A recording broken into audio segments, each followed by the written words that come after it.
Divorce Date Diaries, day 240, and today I'm making a few changes around this house, starting with this here door. See, the latch just isn't coming in and out properly, it's a bit shy.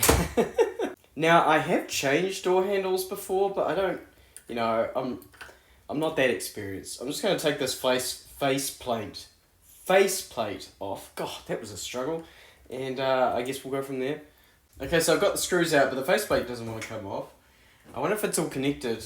So these handles don't have any screws visible on the outside. There's one here on the inside of the handle, but I'm not sure if that's what I'm looking for.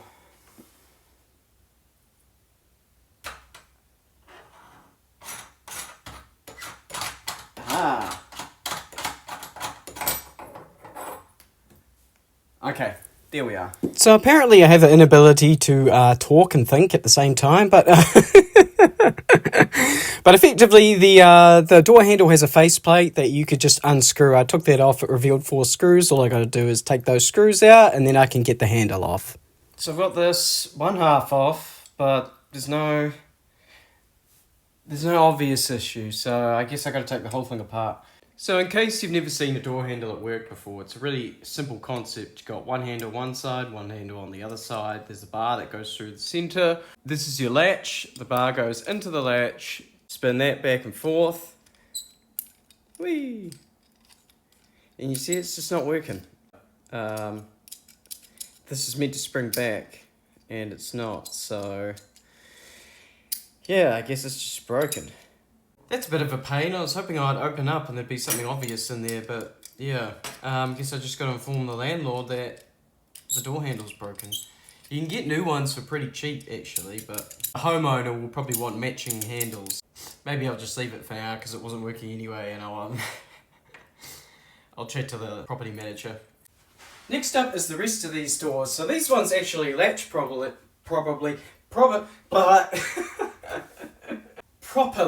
They latch properly. The problem is that there's a bit of wiggle room. So if I leave their windows open while they're not here, so there's still a bit of airflow, when I'm lying in bed at night, I have to sit there and listen to this boom,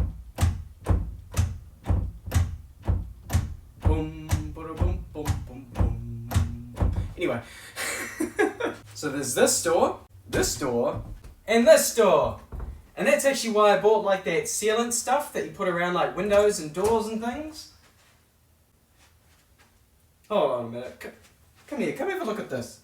See, there's a mark on the inside of this door frame on the bathroom. If I look over here, there's stuff stuck to it. They already had a seal on this door and they took it off. Who took that off? And why? I wonder if the landlord took it off, and now I'm about to put more on.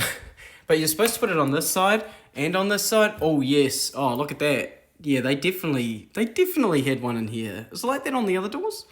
No, it is not.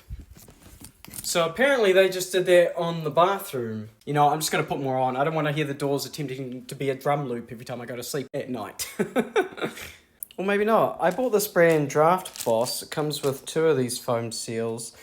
And I'm trying to peel the tape off to get to the sticky, and it's tearing. I can't stick this to anything. And I know it's supposed to be sticky because somewhere around this end, oh yeah, see here where the tape has moved and it's sticky here. So I need to get this tape off, but I can't get the tape off. Oh, hold on a minute. I think I got it. Aha, okay, so the tape isn't coming off properly. So it's not damaged, it's just not working very well. Let's get this on the door. So like I mentioned before, you're supposed to put an entire strip down both ends of the door, one by the end of the latch, one by the hinge end. But I wasn't, I'm not too worried about the drafts. The reality is this house is double glazed, the windows seal really well. The problem is only when the windows are left open. So overall, I'm not too worried about drafts or temperature drops or anything like that. So I really just wanted to put it in the top third of the door.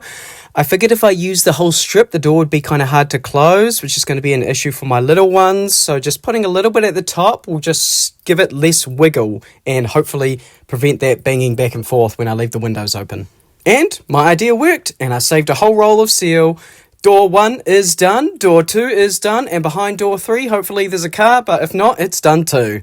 And now on to our final project numero 30, as they would say in Spain. I had this coffee table, which I don't remember if I ever filmed it. It would have been like a really early diary entry, like day 10 or something. But I picked this up from the second-hand shop for like $5.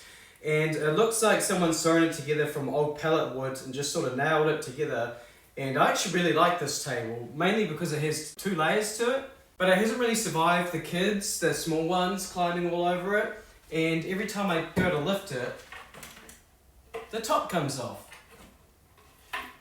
So I bought some small screws. One's escaped. I'm just going to hammer out these nails and then screw the screws in, and I'm hoping it'll give it a little bit more structure. But of course, I don't have a workbench, so it's kitchen bench to the rescue. Probably should have put my camera somewhere else after watching this footage. Yeah, after knocking out the first nail, I realised, I'm gonna damage the top doing this. But you know what? I just kept going anyway. Went ahead and knocked all them nails out. And I just saw I can always fill this later and then repaint it. The reality is that I think that orange colour is fugly, and I would like to have it be a different colour. I haven't really decided on what though. I think the obvious choice would be like white, but the thing is that's so like millennial grey, like just everything's in white and grey. Just it's like, I get it, okay? We grew up as young adults, we went through the global financial crisis, which was like the biggest recession in a long time, and now we're going through yet another major recession, and life is hard. But why do we have to have everything in like white and grey? Like, why can't we just be like gaudy and stuff, like the 80s where everything was like neon? Why can't we do that?